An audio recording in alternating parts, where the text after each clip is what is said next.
still. Yeah, maybe relation from way back. Way back. The ancient Mesopotamian Taylors? Yeah. I'm Marisha Ray. House of Taylor, yes. I'm Marisha Ray. Yes. Hi. No relation, no. Just a question and answer. So if you guys have some questions, we'll try to provide the answers. Perhaps raising your hand is the best way to start. In case they don't know us. Who are you?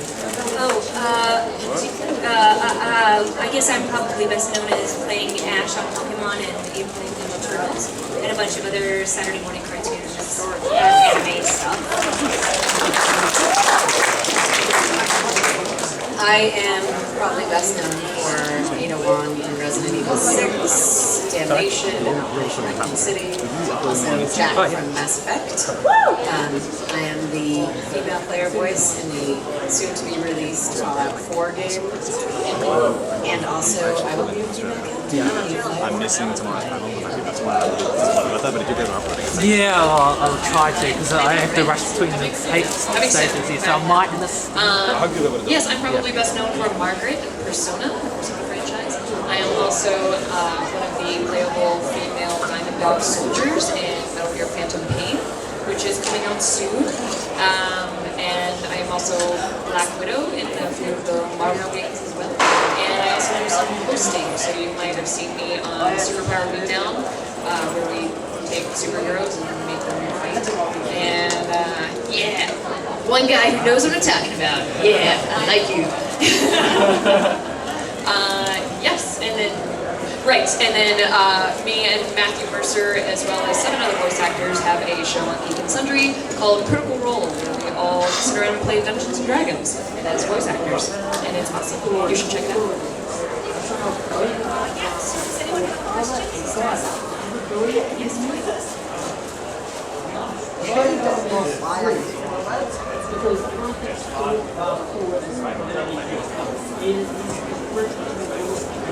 So when did it dawn on me that Pokémon was as big as it was? Probably today, coming here and seeing people. I don't think any of us, when we started working on Pokémon, knew that it would still be around until now. We started in 1998. The only thing I had heard about the show was that it caused seizures. So luckily we didn't do that episode, and so far no one has had a seizure except for Joy, probably watching it. But yeah, it didn't really even seem that big. We just basically went to work and did the show and went home. So it didn't have a daily effect, except that we got to work on the show for 8 years. So.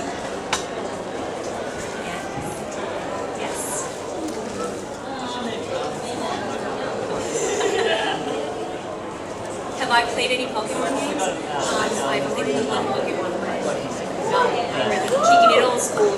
Yeah, that's all we have on our little DSs, so that's all I ever know. You guys ever play your gamers?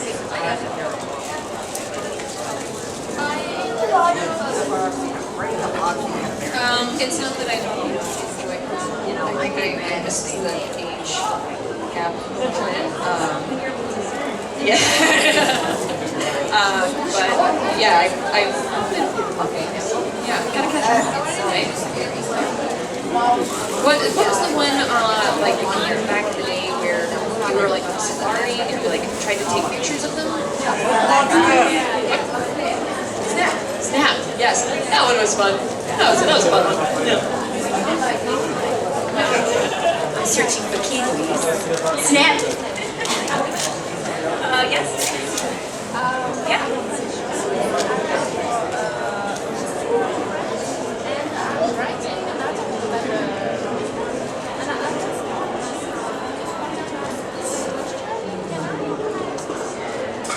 Have we ever been on a job and realized there was a different role we'd rather be playing? Or we'd be better for? That you'd be interested in playing? I don't know, as an actor, it's in the same, like people that you like, oh, I'd like to also play this role, or like a dream job, just in general.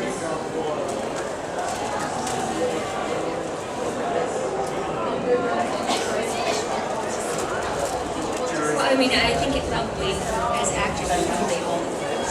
So I think that's probably true. I don't know that I've ever been so yearning to be something else, though. I yearn to be Steve Blue because he gets to play all the. He's got that voice that's just amazing. But I would also play. I would play Scarlet Witch if someone wanted me. So just put it out there. Game companies. Yeah, I would love to be Steve. I want to be him when I grow up. Yeah. Just all day Wolverine. Yeah, it's great. I've always wanted to be voice acting. My whole life. She's my favorite comic book character. I was also a little bummed that I'm not going to be anything. I kind of like to be a Sailor Scout. Not gonna put some tank. Yeah. You there? Yes, yes.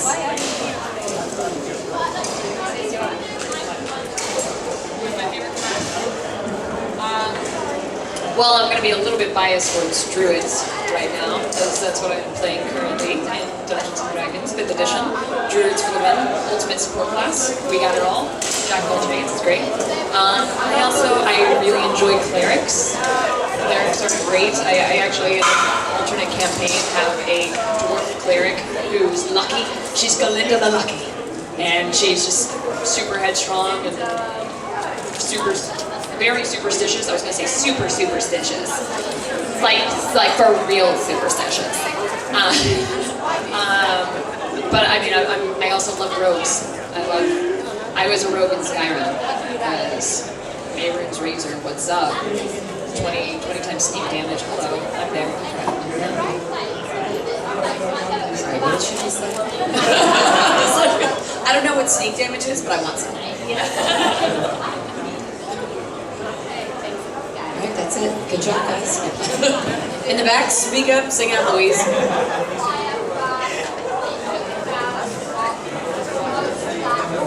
All I hear is Fallout 4, Fallout 4, Fallout 4. I'm like, yes, correct.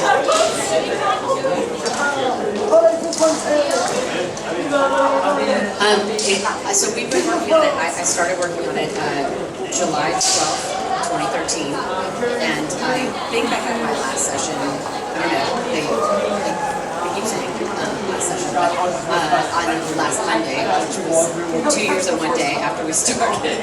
This has been the first. The longest I have ever worked on a game, and it's been an amazing experience. I usually play kind of crazy characters that kind of come in for a while, and they're NPCs or whatever. And this was the first time I got to do a player voice and see the whole thing from start to finish. And I got to go out to Bethesda and go to the offices and see what they were doing, which I can tell you about. But, so I feel very invested in it, and I'm very proud of what we've done, and I really hope that fans, that this takes it to the next level for Fallout fans, and that they're just as pleased and in love with it as I am, because we had a great time. Yeah, so, and I think, just to cover this, I think Bethesda not only, having a female voice and a male voice, but they also chose two totally different personalities. So I think if you play through as a male and then go to female or vice versa, you're going to get a totally different experience, even though you're playing the same game. It won't just be like, oh, it's a female voice versus a male voice. It's a really different experience. So I'll be curious to hear what you guys think. Yes, who's next? Sure.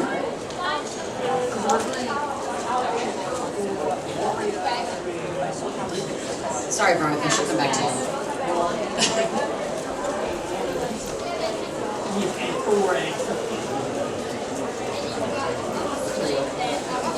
It's actually sort of in reverse because I spent the first 10 years of my career doing video games, and my youngest nephew was always like, when are you going to do a game that's not M for mature? And I was like, I'm trying, buddy.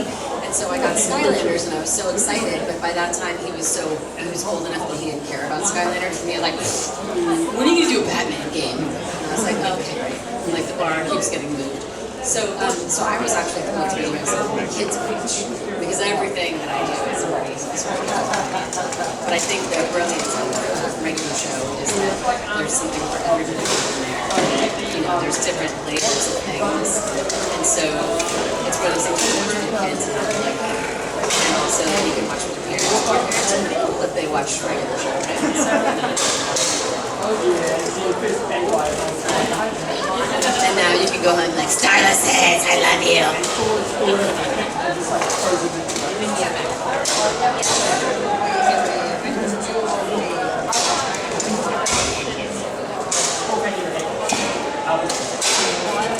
We go for so many childhood.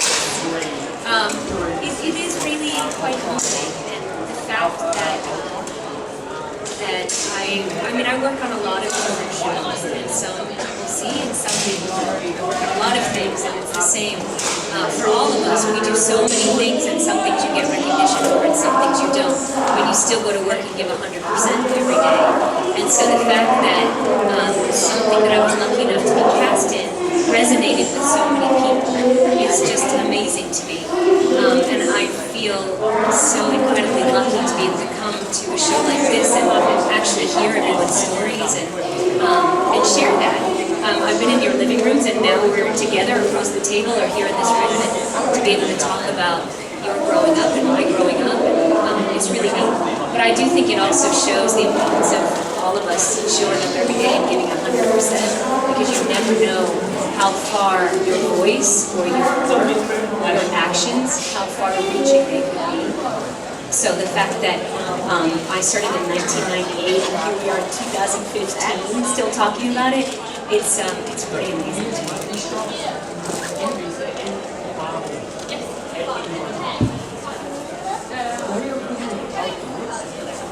An anime that I love over like I do enjoy anime. My favorite show of all time, and this is going to be debatable as soon as I say it in terms of anime, and I realize that. My favorite show of all time is Avatar: The Last Airbender, and the Avatar series and Korra. I think I've watched it like 8 times. I'm also a huge Attack on Titan fan.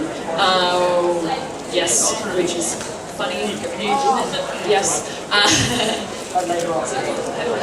And yeah, so a few of my other favorite animes. I love Fruits Baskets. Yeah, I love Fate Zero. I love.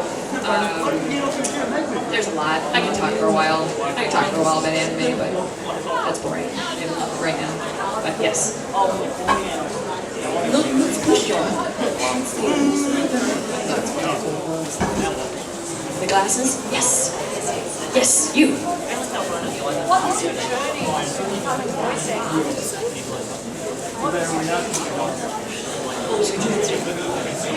My journey was, I was studying acting at acting school, and I was going to oxygen because that's how I put myself through acting school, was punching people in the face.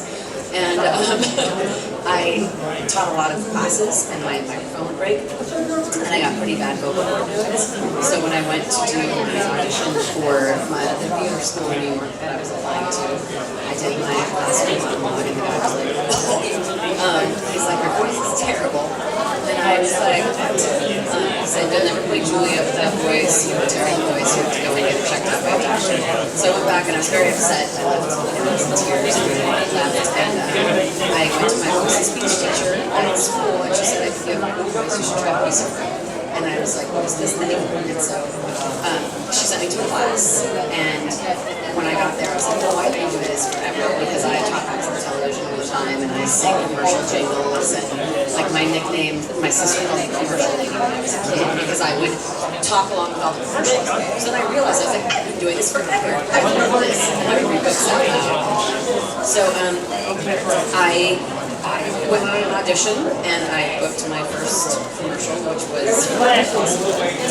And then I moved to LA to try and be a voice actor, and started out as a waitress, and wore a lot of embarrassing outfits, and worked in a lot of restaurants, and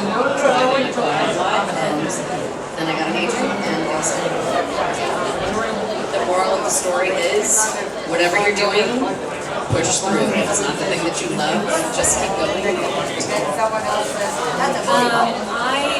was in my first play when I was 5, and then I did a lot of things. I played soccer, I did dance, I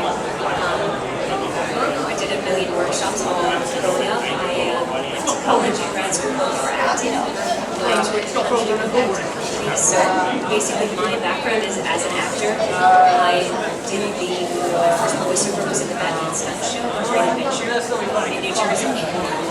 And then from there I got an audition at one point for an anime, and that got me into something else. And then it just kind of rolled from there. Now primarily my work is voice related. I do a lot of audiobooks and commercials and cartoons, video games and all that stuff.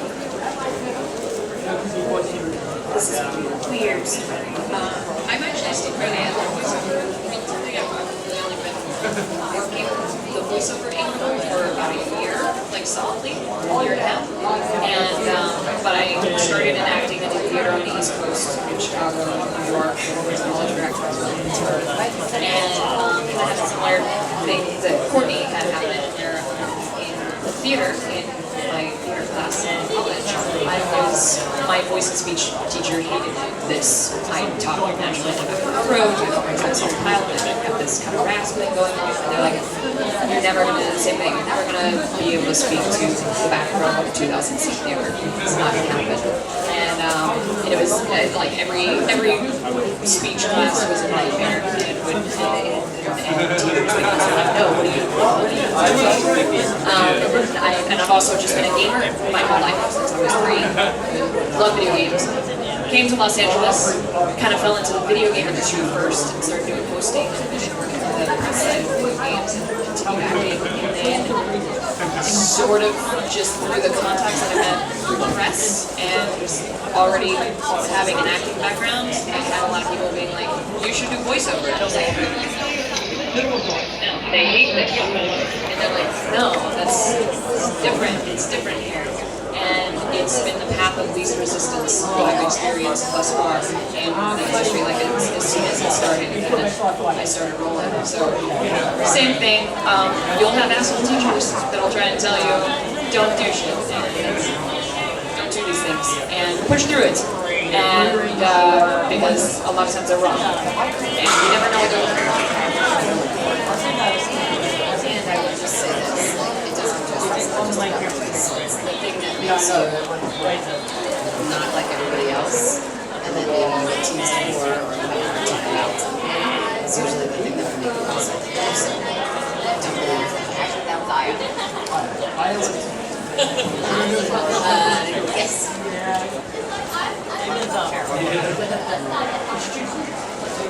When video games in the beginning, Final Fantasy, I just was in Gundam, Ketchum,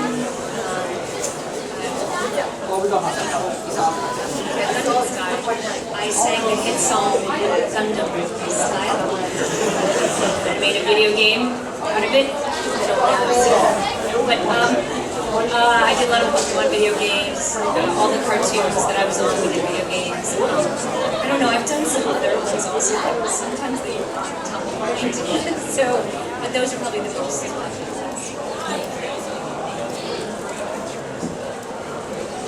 They codename video games a lot, so a lot of times we don't even know what you're in until it comes out.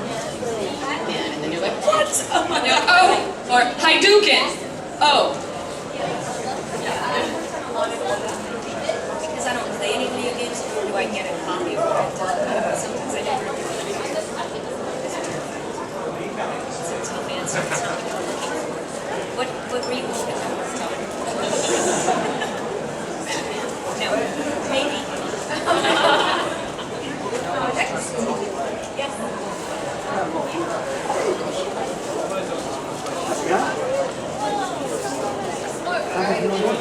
Should Pokémon end? Well, I'm just going to say I'm not on it anymore, so yes. It's dead to me. Just joking,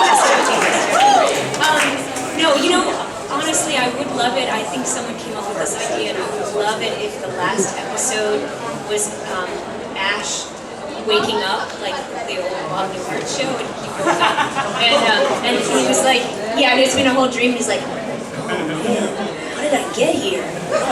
Mom? So I would love that. Another question, yeah.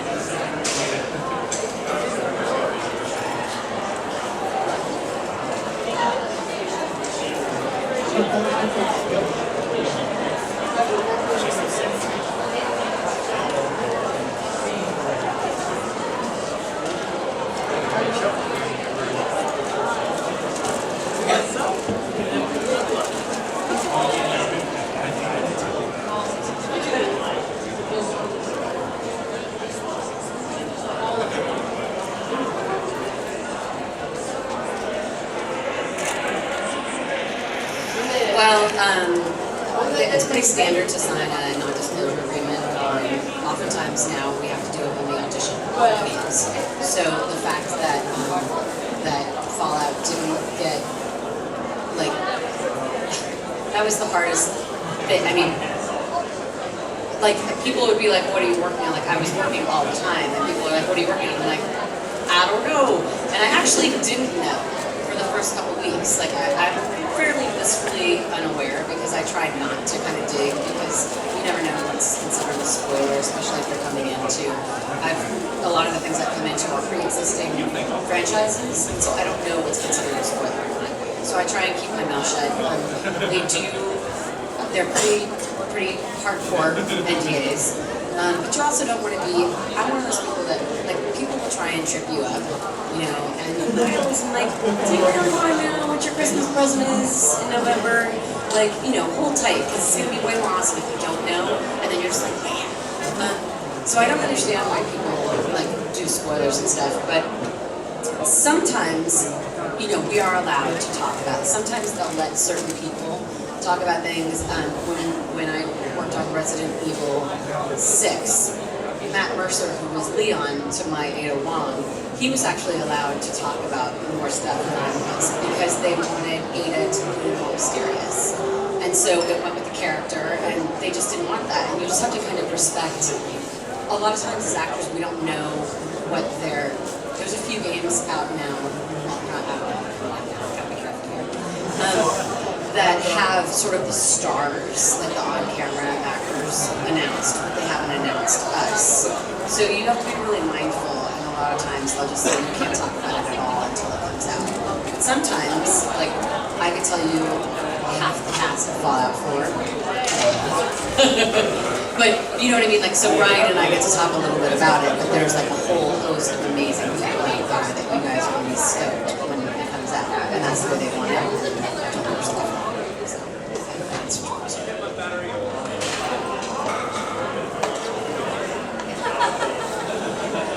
I already said this to IGN. I jump out of a cake and sing "Happy Birthday, Mr. President." It's great when I wake up and it's all a dream, and I play Pokémon.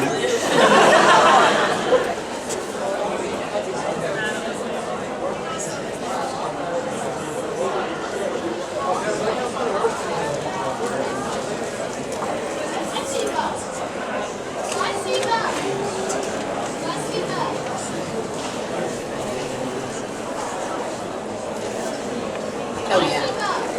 At least, I mean, for me, I've been doing this for about 12 years, and it used to be like, oh yeah, that's nice. Did you ever want to try real acting? And I would be like, okay.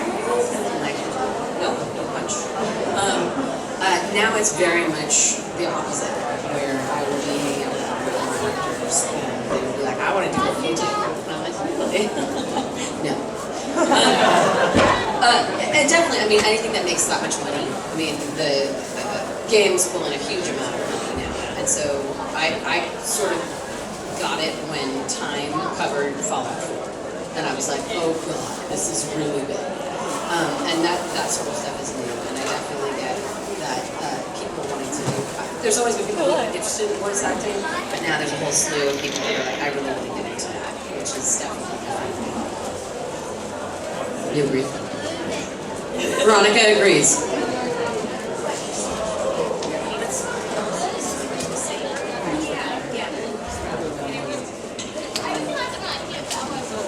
Yeah, it really wasn't until the success of which I like to call Hollywood. Yeah. like the Pirates movie.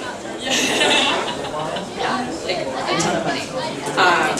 Yes, and within him. Yeah. Yeah, so now video games make more money than movies do. All of them. All of them make more money. So people are kind of just starting to take it a little bit more seriously because, like Courtney said, like 3 years ago, it was like, oh, you do voiceover, that's cute. That's cute. And I'll be right. Oh. So it's definitely evolving, and we're kind of starting to see this new weird age of like voice actors getting their own bit of celebrity. That's new and weird, but whatever. Let's go. We're here. And also, I think it's inspired the people who create video games. There's a much more cinematic experience, and the fans are way more savvy now, and they're expecting more. So I think something like Fallout, I think it's like Mass Effect. There's a perfect example of a game that's highly immersive and it's very cinematic. And now that's done really well. Now the fans are used to a pretty high-class experience, right? And so everything's being elevated, which is great because now I'm getting to work on stuff. You know, I love doing military marks and stuff. I love screaming grenade all day long. I do. I've done it my entire career. Call of Duty 2, Russian soldier, right here. Or just, you know, get down behind the hay bale, get down behind the car. You're like, okay, a lot of getting down. Get down. But now it's a whole, like, it's a huge thing. It's like working on a huge movie, and it's terrific for me. Like, I get to, everything I dreamed of as a kid, I get to play out. So, it's been fantastic. Follow up.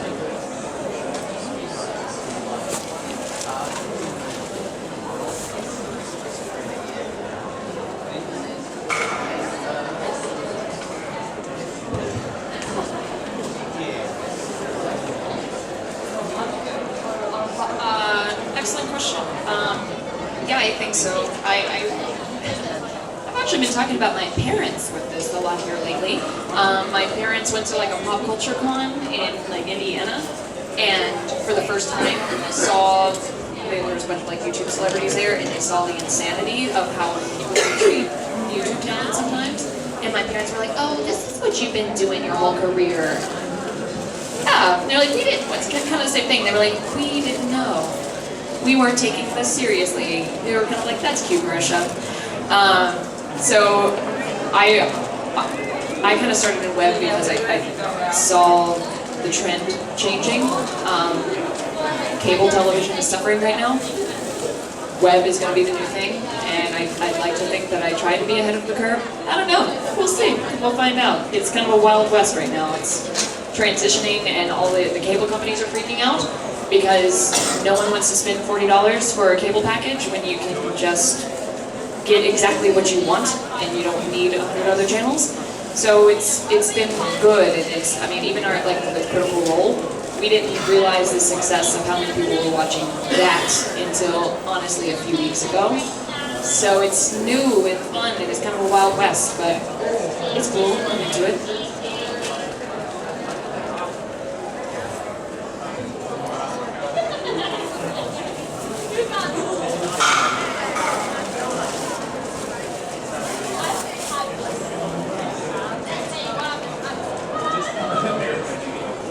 Wait, what? How do you mean? Wait, is it, okay. New Zealand said it is illegal for you to have American internet television?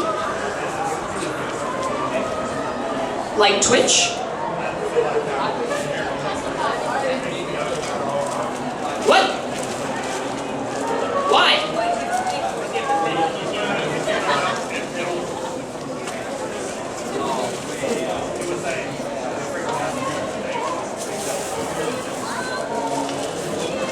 Oh, okay, hang on. The cable companies were lobbying for... Right. Right, so it's like America with the gas companies, but it makes the cable companies.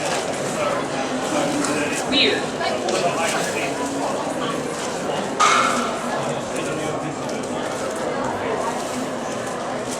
So, like, you could go to jail for watching your American Office?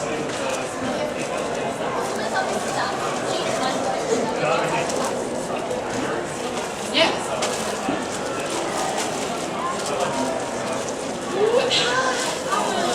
How are they gonna release that? I have a feeling that somebody's gonna figure out a way around that. I'm just saying.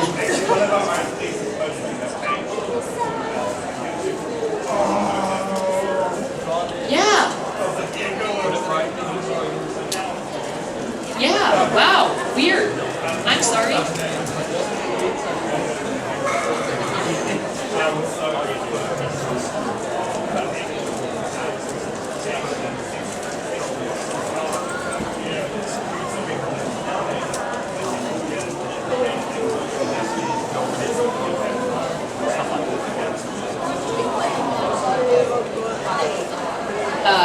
Yeah, I guess it's yes, I've done it once before. I love it. I desperately want to do more of it, and that's like one of my goals this year is to try and really get more of it. Because it's a lot like theater, and like black box theater, where you just have a couple of boxes, and they're like, here's this tennis ball.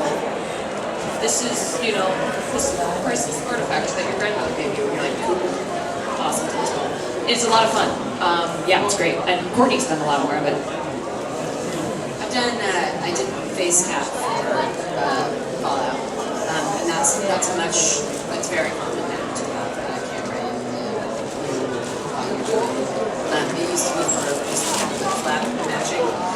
It's gotten much better in facial recognition and likeness use, which is an interesting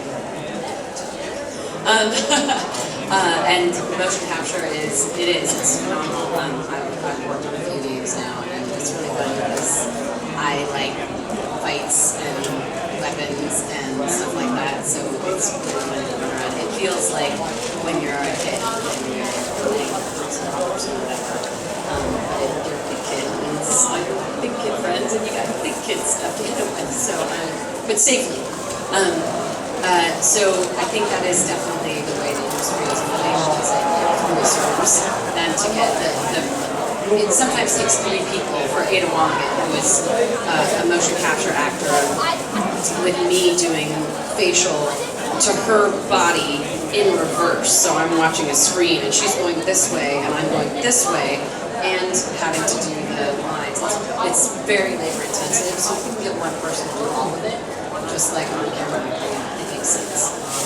And it is really fun, and this is where an acting background really comes in handy, because you are going to have to endow a wiffle ball or a piece of PVC pipe and make it something really important. So if that's something that you guys are interested in doing, all the theater classes that I was like to in theater school are the ones that I'm like, why didn't I pay more attention when we were supposed to be animals? Because I spend a lot of time voicing animals now.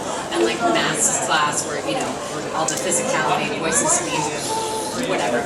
Now I'm like, oh God, why don't I So I had to go back and fill in all the practice and stuff. And I was like, so pay attention, pay attention. Yes.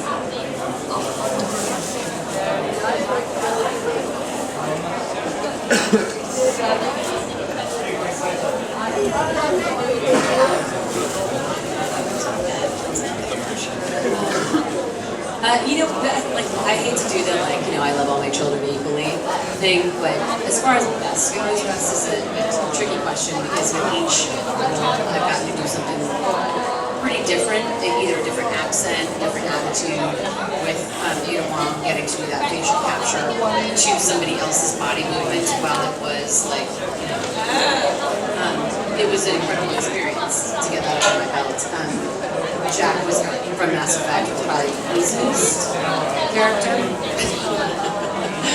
because she's amazing. So that was the easiest. As far as bad, the worst character, I've done some stuff that people know.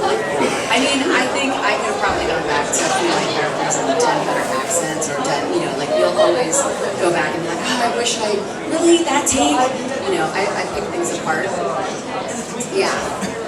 So there are moments of badness in probably everything, just because all the information wasn't there or whatever. But even the bad ones you learn from, if I hear a crap accent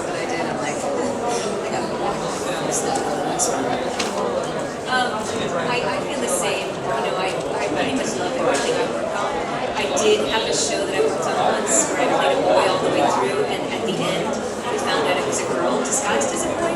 And I wish I had known that from the beginning. The director said, no, it's fine, it's fine. It was great. But it would have been nice if we had known that. I guess he didn't watch it either before we started, which is too bad. Normally when we're dubbing anime, you don't get much of the background, you just go in, you never see it before you record it. So there's no way that I would have known where the whole story was ending up. So that I wish I had known. Otherwise, there's many, many shows I love. I love playing Ash. I love playing Amelia on Slayers. She was kind of the antithesis, same hair as Ash, but the opposite side. I don't know, there's so many. I play Pig on Astroblast right now. And she's very like Spock in Star Trek, in space. She's very logical and sweet, and I play a small, I don't know if you guys have Murphy here. It's a stop action show that's all done in cotton. It's really cute. So I love that. It's the Swedish show.